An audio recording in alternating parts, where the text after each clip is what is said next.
The following podcast contains strong language and ridiculous cartoon scenarios conjured up by two self-proclaimed comedy wizards. Between you and me, they're more like Saturday morning court jesters fueled by sugary cereal. But either way, the opinions expressed and presented are mere musings, so please humor their well-intentioned hijinks with a laugh and not by taking anything they say seriously. Unless, of course, you want to pay them to say something else. You could always use a new pair of shoes.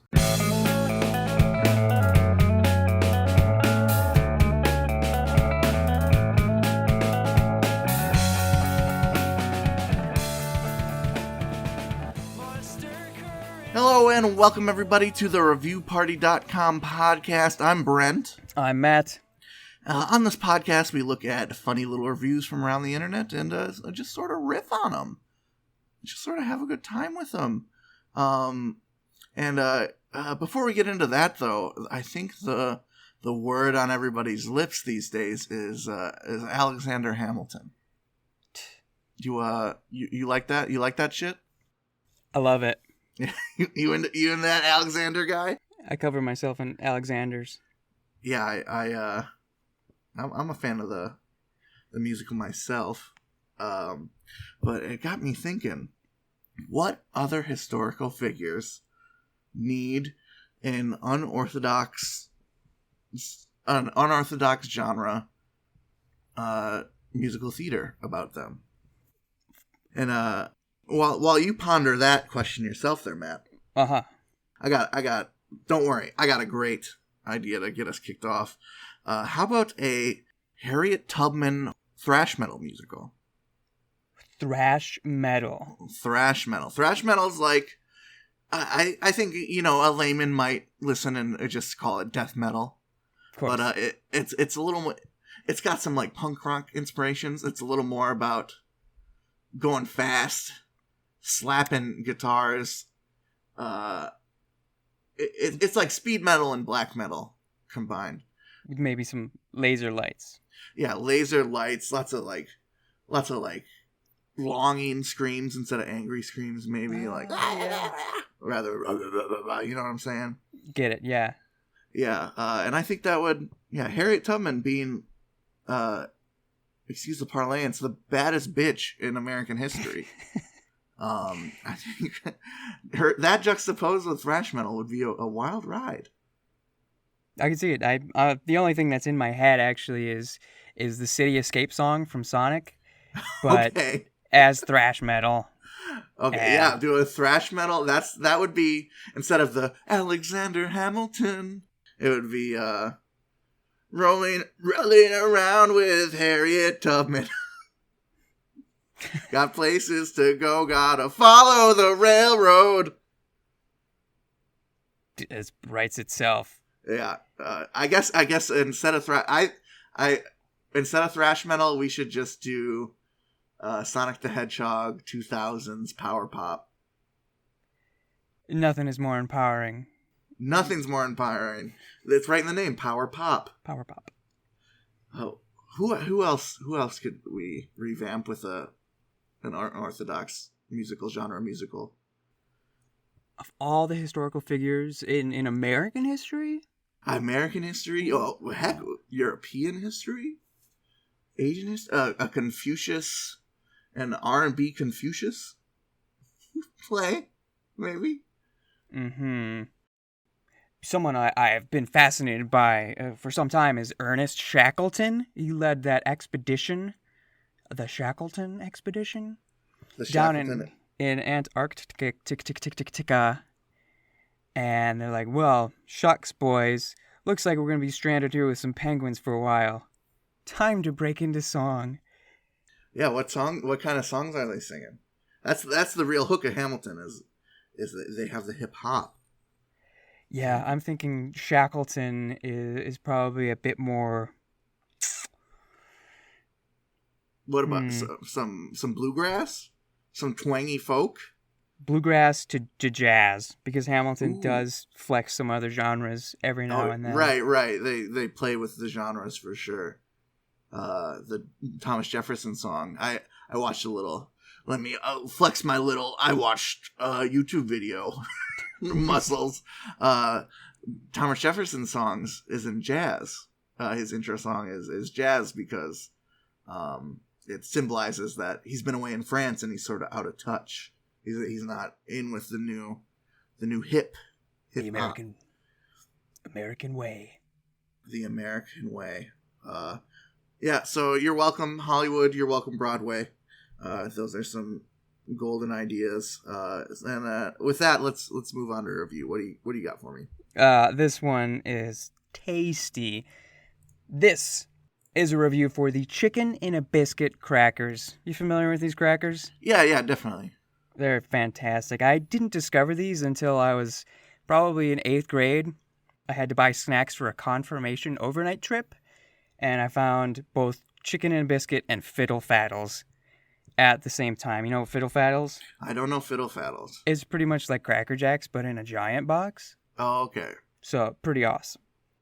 Anyway, this chicken and a biscuit cracker review is on Target.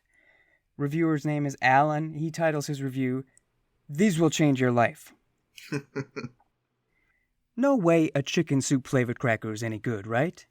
Kill yourself. These mad scientist crackers are the bomb. Did they take chicken and flatten it into a cracker?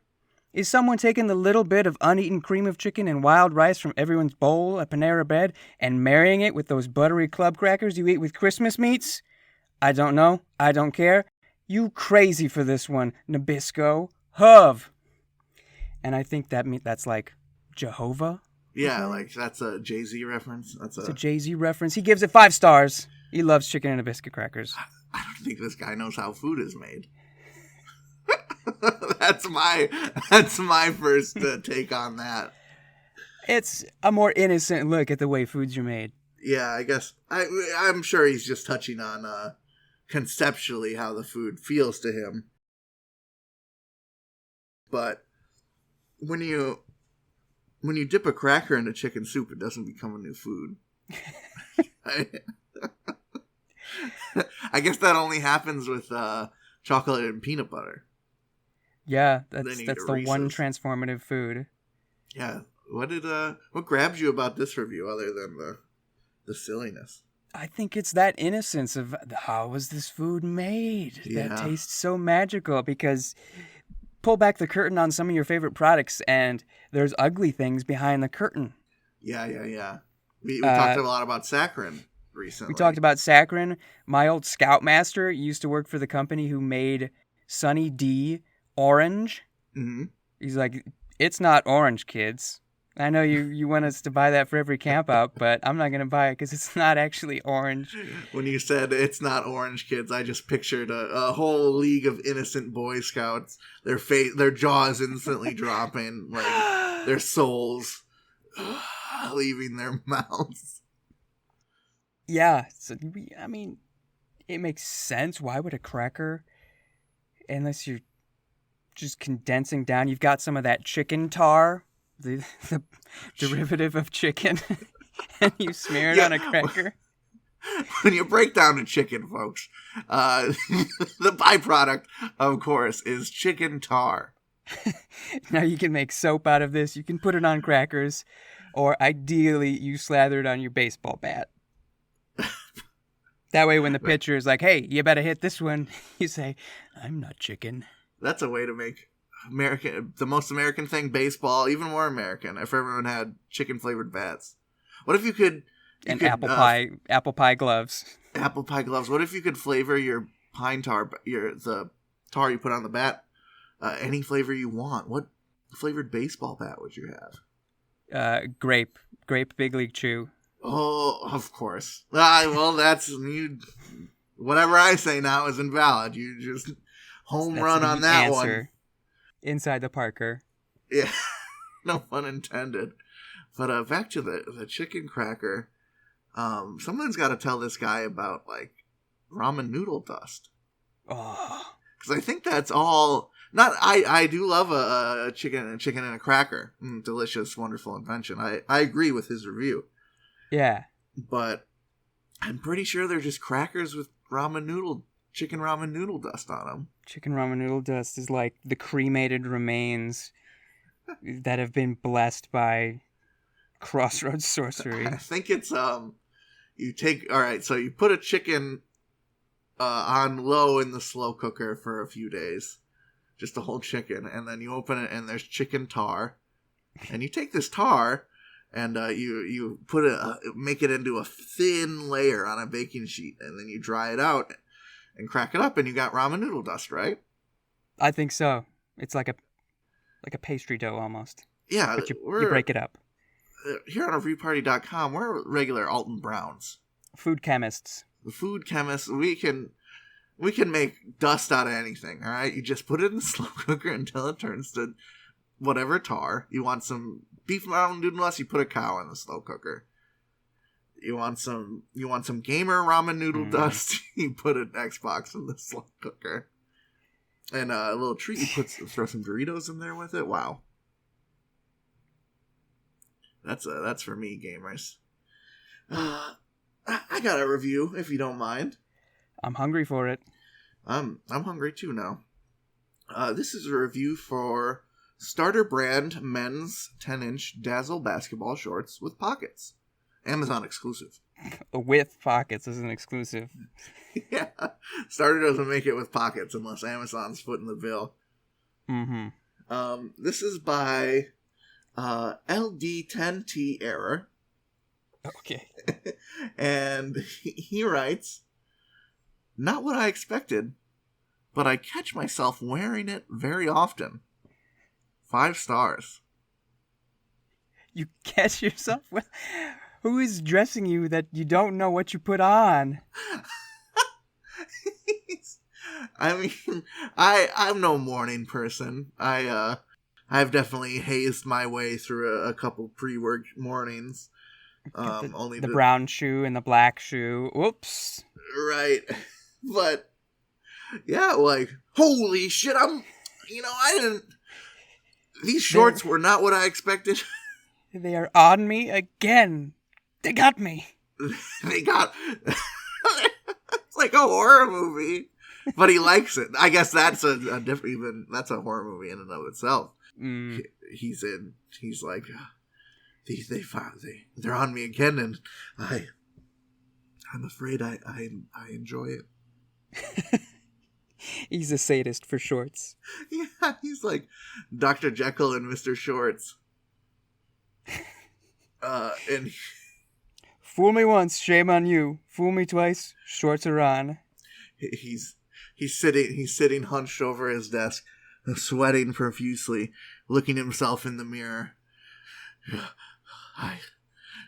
Writing in his diary, June 10th.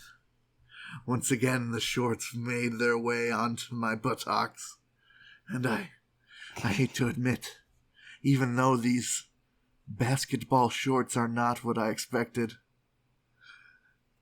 I'm beginning to enjoy it. I even found myself writing a 5-star Amazon review for these shorts. The transformation. Yeah, next thing you know, he's divorced his wife and moving to Arkansas so he can marry his shorts. Which is not what I expected.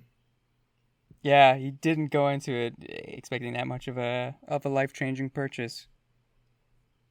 But really, why this review grabbed me is what's not to expect about basketball shorts.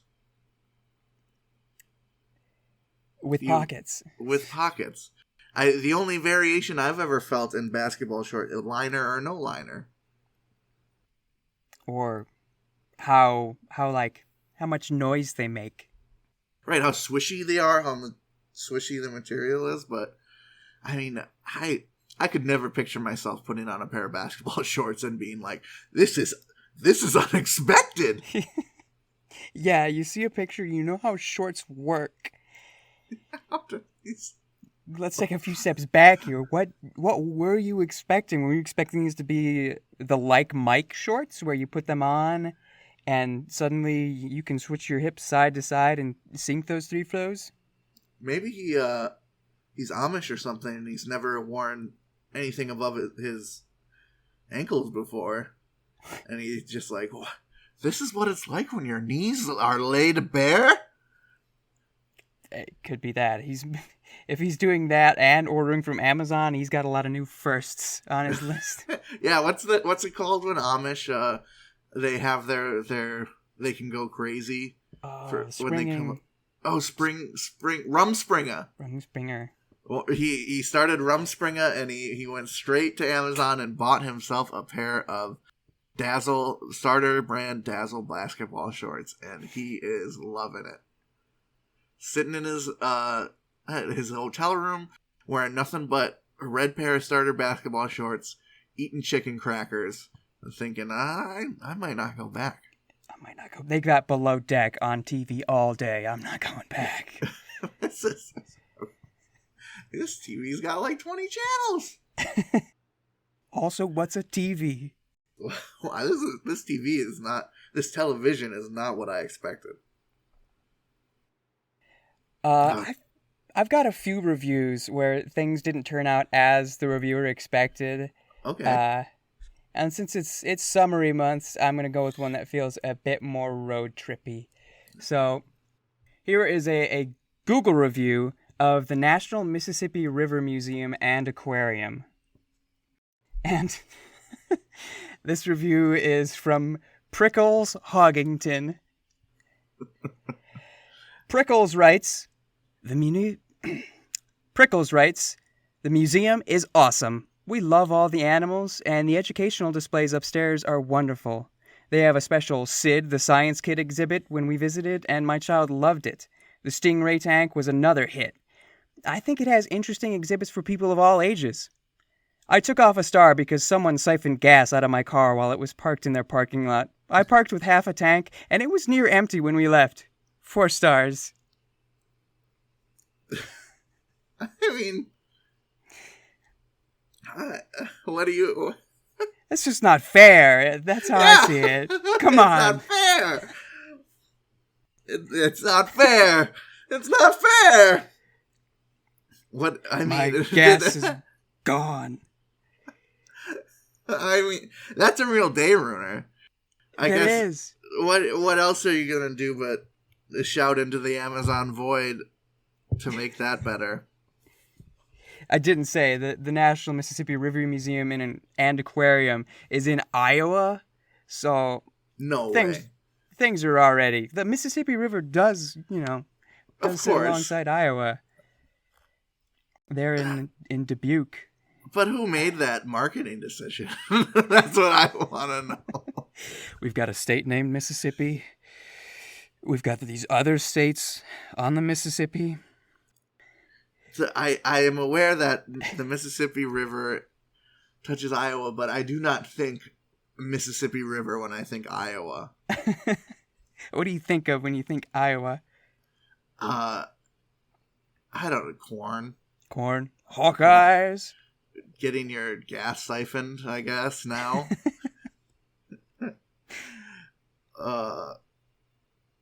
I wish he talked about... Well, I'm sure if every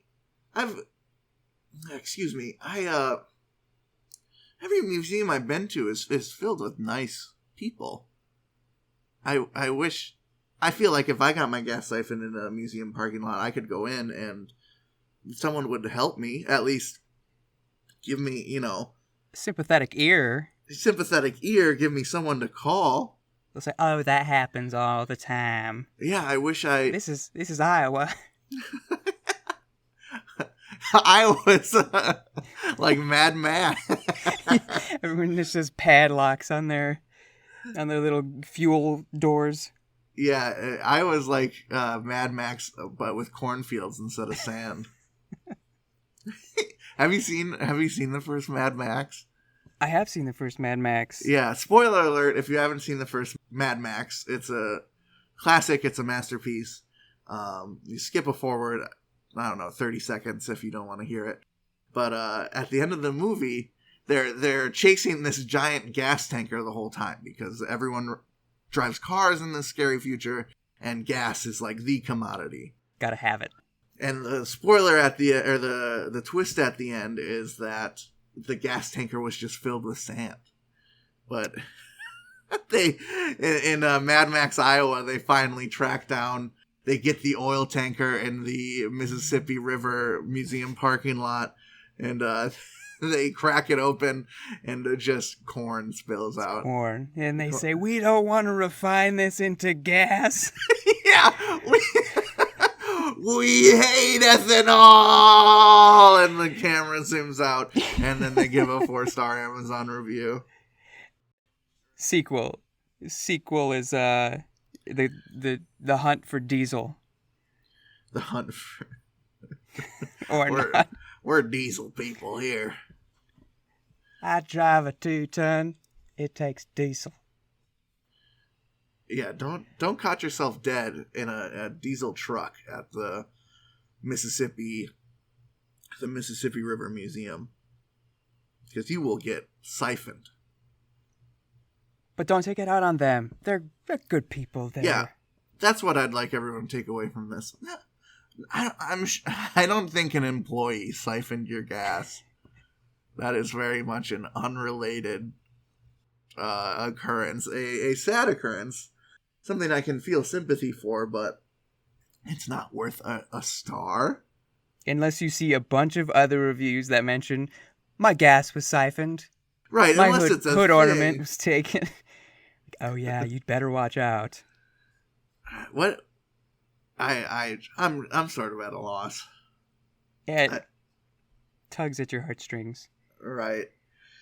I think we could we use a breather after that? Yeah, we could use a breather after that one. We'll see you on the other side, folks.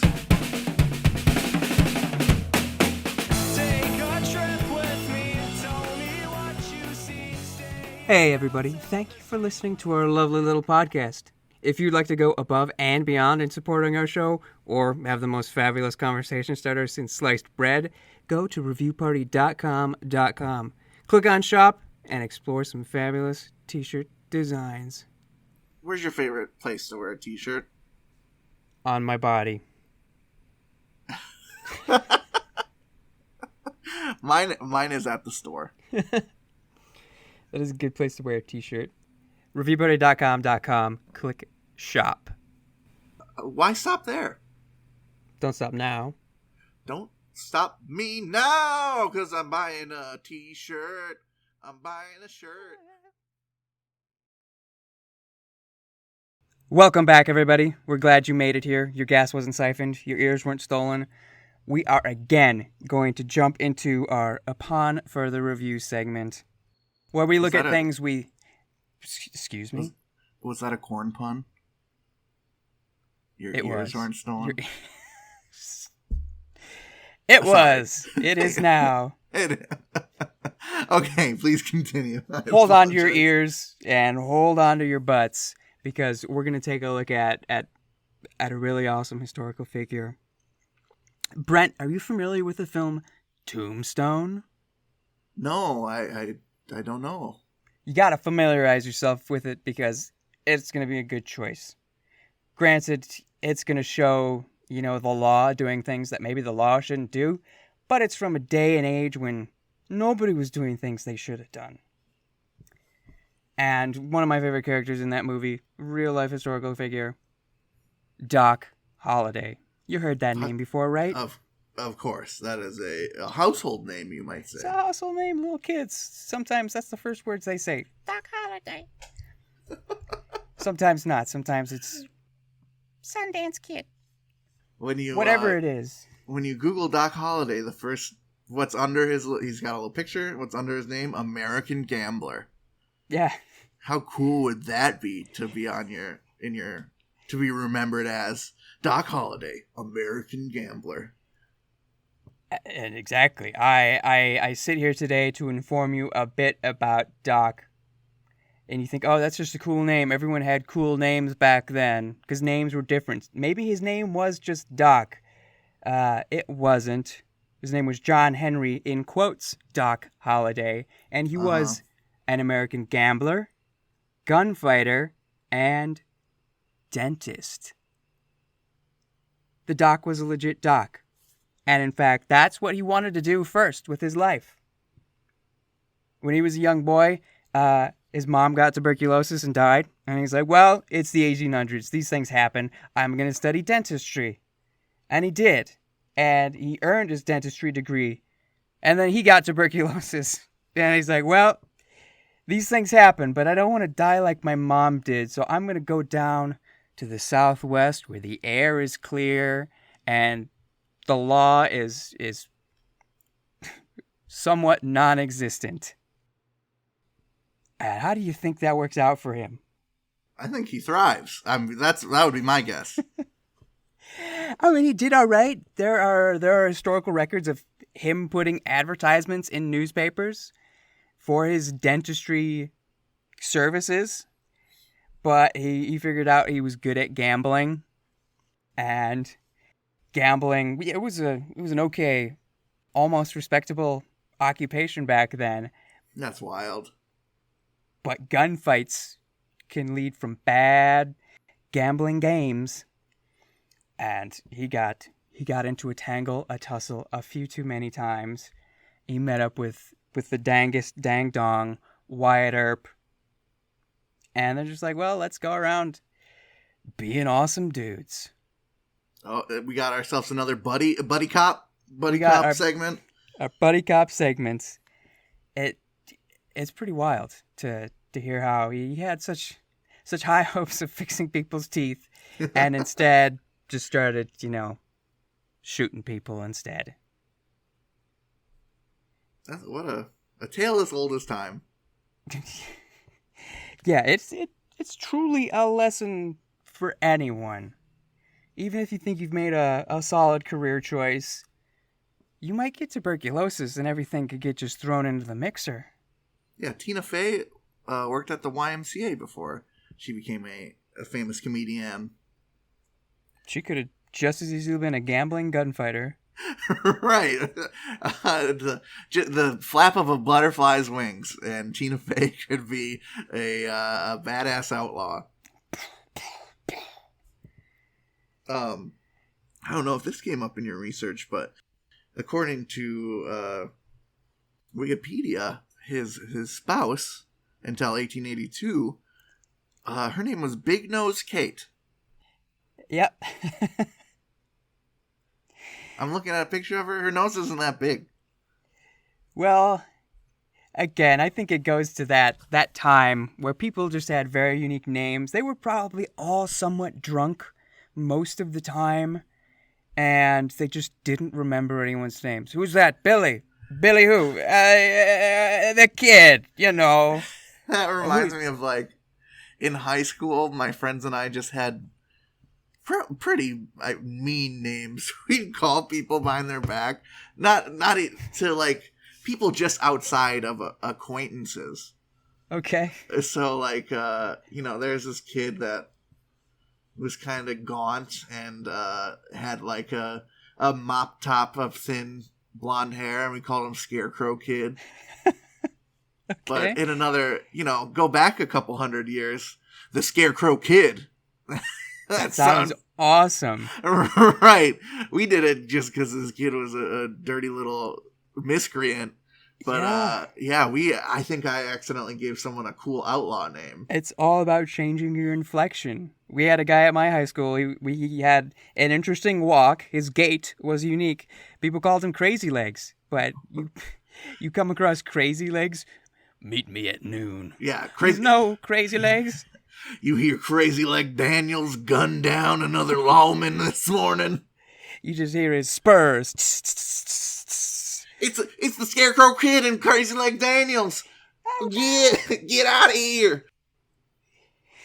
Everyone run for the hills. Man, what? Well, I would just be like Fuzzy Boy B. Fuzzy. Here comes Fuzzy Boy again. You don't mess around here, Fuzzy Boy. Yeah, no one. Of all the cool outlaw names, we just named Fuzzy Boy. I think I might be the laughing stock. And there goes old Fuzzy Boy. Yeah, not quite the village idiot. The village layabout, Fuzzy Boy.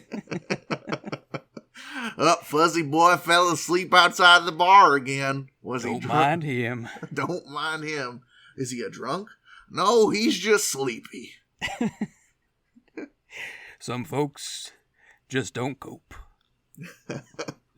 It's that midday sun. It gets them every time.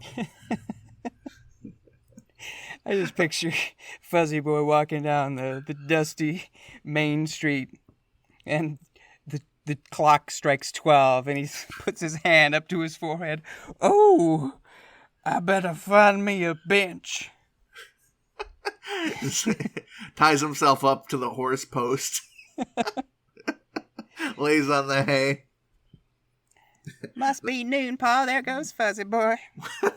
There goes Fuzzy Boy rushing off to find a napping spot. I love Fuzzy Boy. Rest in peace, and God bless Fuzzy Boy. Yeah, rest in peace. This town won't be the same without his snoring, drifting lazily through the rafters. I've got a review here. Mm-hmm. This is a review of the New Yorker magazine. I've heard of that.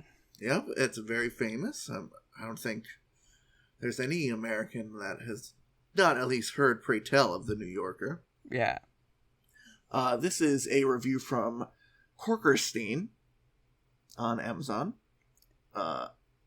It reads, I spent too much time reading long articles. I canceled it. Good for intellectuals. 5 stars. What do you want out of a magazine if not things to read? Yeah, there's a I picked this one out because of the obvious paradox going on. Do you want the Oriental Trading Magazine where you can just look at promotional items that you can get to throw out at the next parade? It's not going to happen for a while. Yeah, I sort of took it as this is just a charitable reviewer. He titled it Great Magazine and then said, I spent too much time reading long articles. Like it's a compliment. It sort of reminds me of when people say about video games, oh, that game is so addicting. Like, is that kind of what he's going for? This magazine robbed me of my time. I was hoodwinked. He had to go cold turkey on the New Yorker. It was taking over his life. Daryl, when are you going to come in? You've been on the porch since 11 this morning. Honey, the New Yorker. These cartoons. These long intellectual articles. Are you wearing those shorts again, too? Gosh, Daryl. I'm sorry. Old Fuzzy Boy is on the porch again, reading his New Yorker, eating his chicken crackers, wearing those gaudy red basketball shorts. Where does he get off? He's got problems. Hey, it's good for intellectuals, though. Fuzzy Boy ain't no intellectual. Now, Fuzzy Boy, get that New Yorker out of here. You ain't no intellectual. Is intellectual a derogatory term now? I think it is. It's good for intellectuals. If you're one of those nerds.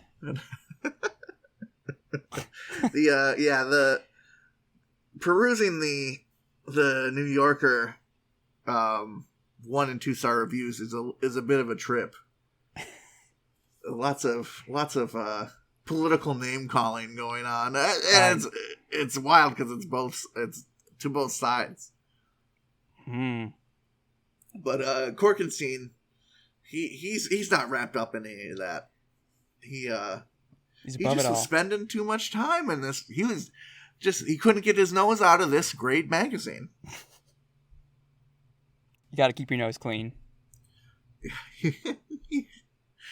It was. Hi everyone, I'm Brent. Hi Brent, and I've been New Yorker free for 3 months now. Oh wow! He actually paid for it and then stopped paying for it. Wow. Yeah, I went cold turkey. I stopped going to work. I was spending less time with my kids. I just couldn't get enough of those long articles for intellectuals.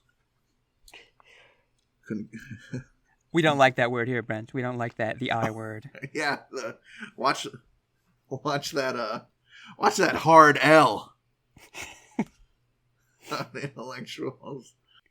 You got a review for me? Yeah, I've got some different reading material here. This is an Amazon review for the Kindle edition of Bad Boys Finish First. How to Stop Being the Nice Guy and Become the Man Women Can't Resist. Ooh, I need this. The book itself is written by Dominic Mann. Oh. So he's an expert on being a man. Dominic Mann. Randy writes, he titles his review, Par for the Course. This is the basic bitch of books. 3 stars. Oh, I almost did a spit take. First impression is, the book probably works. Randy's a dick. He's not a nice guy. Yeah, it's a 3-star review, but it couldn't be a more glowing review for what the book's trying to accomplish. It's totally effective. No, listen, I bet if you go into Randy's old reviews, they're all very nice. Yeah. Pre-reading this book. Everything since, he's been burning down the landscape. Yeah, every 5-star review on this book it's really like a 1-star review. We've entered the opposite world. Yeah. In that review realm. The Bizarro.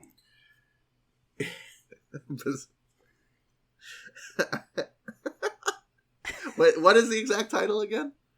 Bad Boys Finish First. How to Stop Being the Nice Guy and Become the Man Women Can't Resist. There's a whole chapter called Amazon Reviews.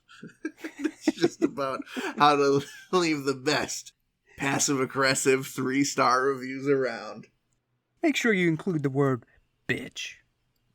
Oh, did you see what Johnny wrote on the Amazon Reviews? Oh. He called the author a bitch and gave it 3 stars. Oh, I'm getting the vapors. I'm gonna jump his bones. Man. If I start... So that's the ticket, huh? You just gotta... If you want to be a bad boy, if you want to get all the ladies, you just leave some 3-star Amazon reviews. It doesn't get much more badass than that. No one will question your dominance. If you get into a little fender bender, bust out your phone and say, look at this. Just a little, you hand them a little slip of paper with a QR code on it that links to your Amazon review profile. Scan that. They'll just pay the money out right there. I'm sorry, sir. I'm sorry, take my car. Take my car. I didn't know I was dealing with a badass. Thanks, Dominic Mann. I'd like to meet... Can we get Dominic Mann on the show? We can darn try. Everything points to genius. He's changing lives. We'll have to check and see if he's written a book on bad girls finish first, because everything he's taught us is to be the man women can't resist, but he's a man. He's literally Dominic Mann, so we need to figure out how to attract men. We need to be irresistible to Dominic Mann. Right, we need his wife's book, How to Be a Bad Boy and Be Irresistible to Dominic Mann. Kindle edition. Kindle edition, definitely. What a silly little situation. We're coming for you, Dom. What a sort of silly situation we found ourselves here, huh? It's the silliest. I've got something very serious to discuss here. Lower the tone. Yeah, and it comes in the form of a review for Tom Cruise's 2003 movie, The Last Samurai. Doesn't get much more serious than that, folks. This review is written by none other than user OG. This is the OG. The original. The review is titled Honor of Battle. OG writes, "This kind of honor is lost to time. It brought me to tears. If you ever have been in battle, you know what I speak of. The selfless honor is too much to bear. I give this movie an 11 out of 10 stars. 5 stars. Has he been in samurai battles? This guy is the OG samurai. I guess yeah, it's right there in the name. I think he's some sort of undead, probably a samurai vampire.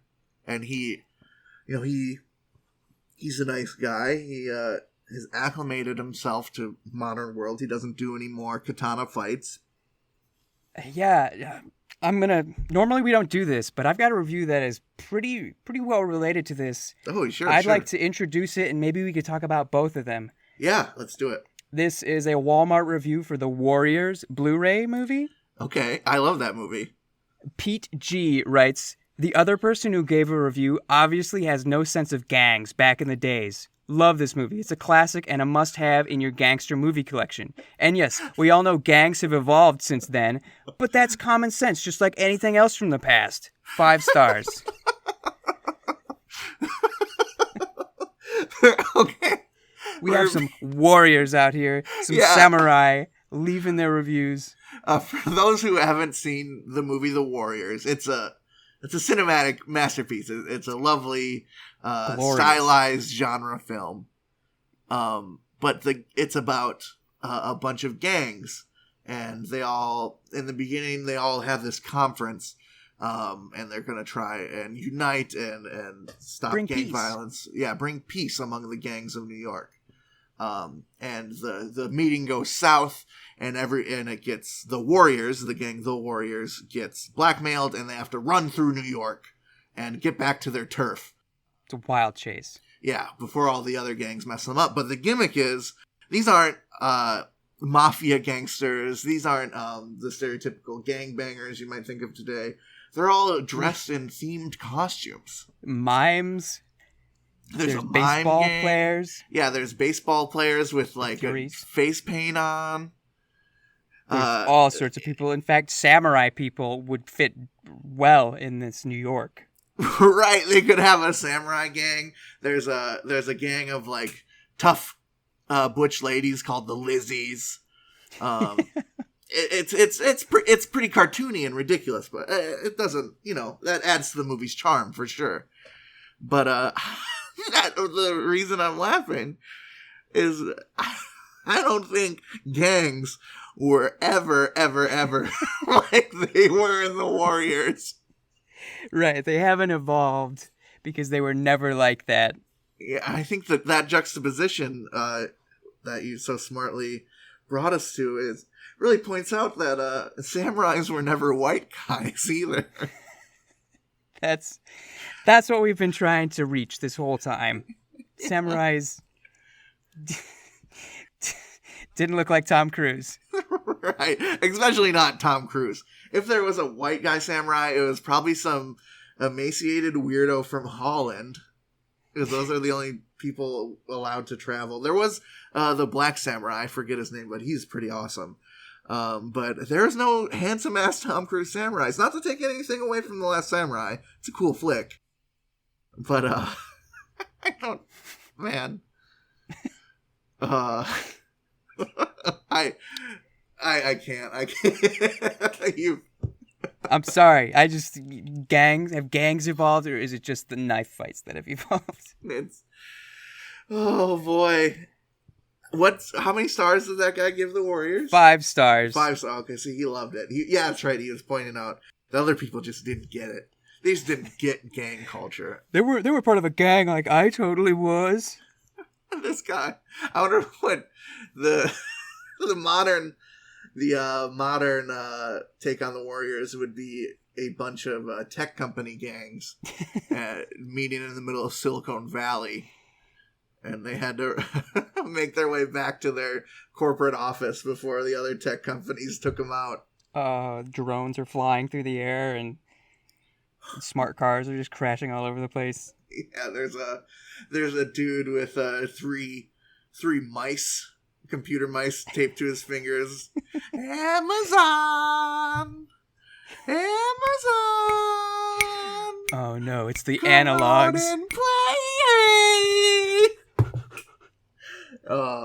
And then there's the the Hollywood gang they're just all dressed like they're just a bunch of white dudes dressed like samurais. And We flew our helicopters here. yeah, they're a samurai helicopter gang, And they just twirl their katana above their heads. yeah. The selfless honor was too much to bear.